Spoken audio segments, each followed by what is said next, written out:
مسلمانان شما روزی جهان را تاج سر بودید، قلوب تار عالم را چو نورانی قمر بودید.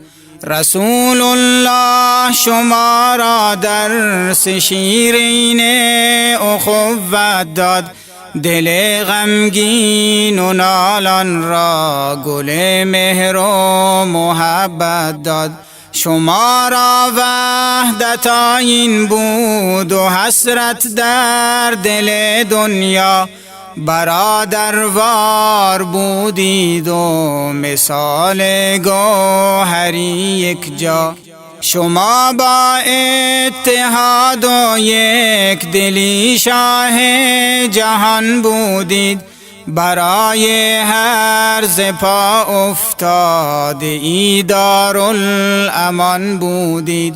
شما شمع شب دلهای تاریک بشر بودید، شما چون شیر غرنده چه بی خوف و خطر بودید.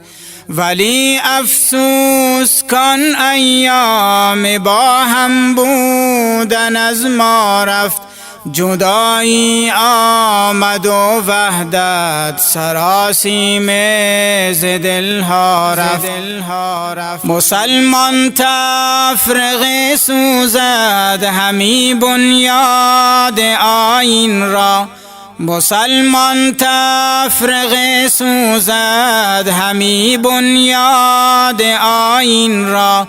زند سنگین ترین ضربه وجود و پیکر دین را.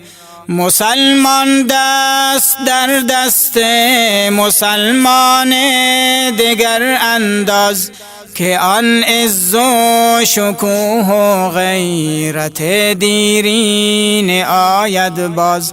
مسلمان دست در دست مسلمان دگر انداز، که آن عز و شکوه و غیرت دیرین آید باز.